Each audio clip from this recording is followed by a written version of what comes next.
Hi, it's Alex from Groovy Entertainment. Today we got another book and record to play for you. Today's book is The Smurf Champion for 1983. So let's get started. This is a Smurf adventure story. You can follow the Smurfs in your very own book. It's simple. When you hear this tone,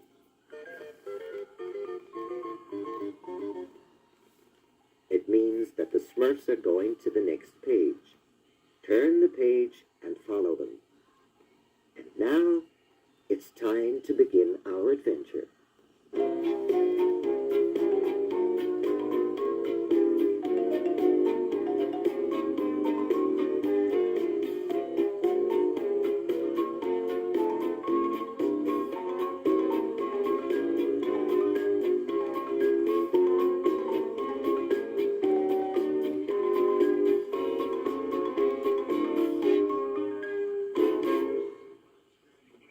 Life was happy and carefree in the Smurfs' village. Yet Hefty Smurf was unhappy about the Smurfs' poor physical condition. What the Smurfs needed, he thought, was a little more exercise.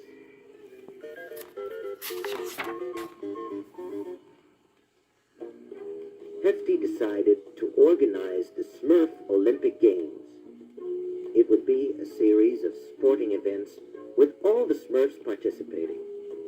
As a prize, the winners would receive a gold medal and a kiss from Smurfette. One of the first Smurfs to sign up for the Smurf Olympic Games was Weakling Smurf, the weakest of all the Smurfs. The other Smurfs did not want him on their team, so Weakling Smurf decided to be his own team. There were two teams, the Reds and the Yellows. Weakling Smurf would be the green team. May the best Smurf win.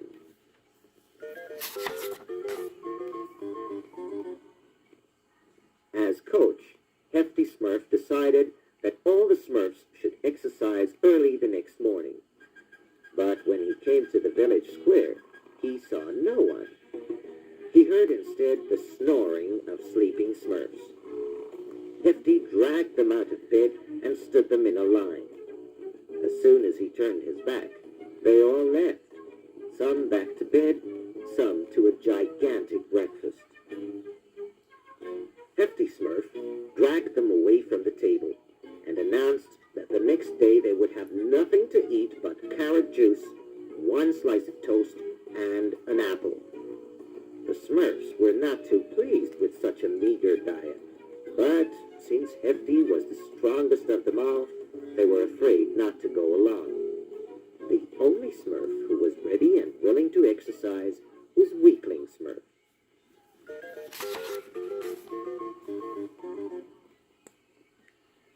The other Smurfs watched as Weakling Smurf practiced. He did his best to race the 100 Smurf dash and fell exhausted on the finish line. Tried to throw a hammer and was barely able to lift it. Attempted the high jump and missed. Hefty Smurf, pleased with Weakling Smurf's noble efforts, patted him on the back. He then turned to the rest of the Smurfs who were giggling and said, "All right, let's see what you can do."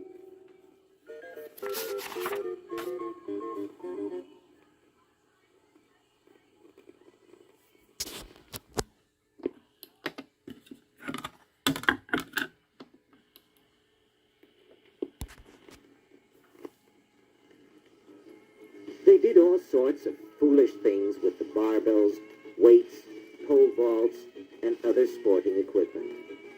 Hefty was ready to give up. The Smurfs, seeing Hefty's frustration, finally rallied around him and started exercising in earnest.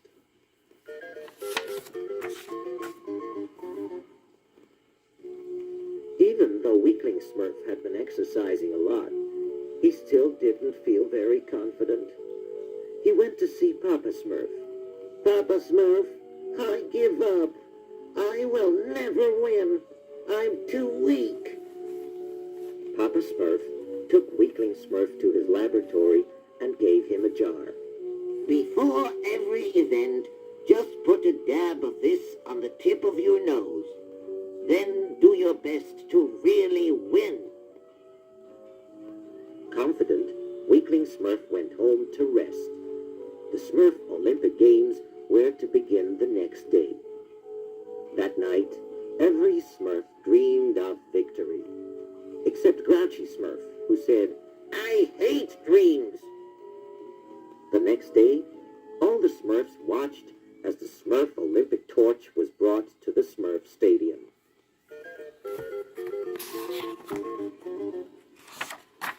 Meanwhile, in the locker room, Weakling Smurf hastily dabbed a little of Papa Smurf's preparation on the tip of his nose.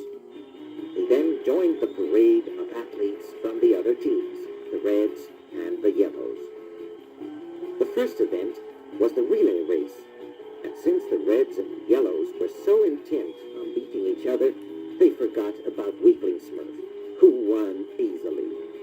The crowd cheered.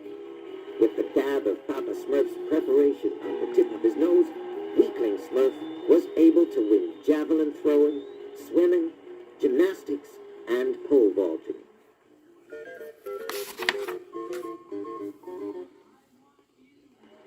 Then came the marathon race. Weakling Smurf started courageously, but after running 3/4 of the distance, he was exhausted. He could not lift another foot. Giving up, he sat down on a bush with thorns. The sting made him run faster than anyone else, and he won.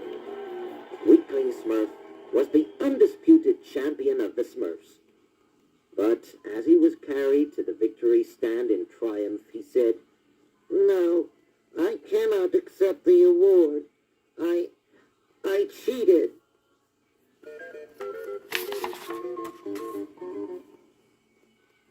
Weakling Smurf told all about Papa Smurf's magic preparation. Then Papa Smurf himself explained, "This was no magic potion at all. It was just a jar of Smurfberry jam. It made Weakling Smurf feel confident enough to try and win." "You really have won, Weakling Smurf. You are now the champion of the Smurf Olympic Games." Everyone cheered long and loud.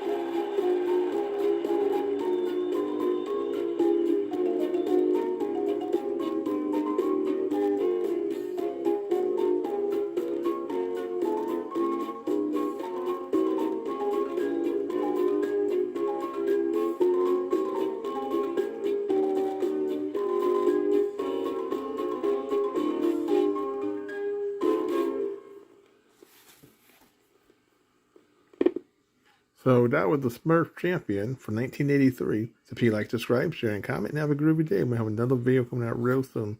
And our next book will be The Unidentified Flying Marvin.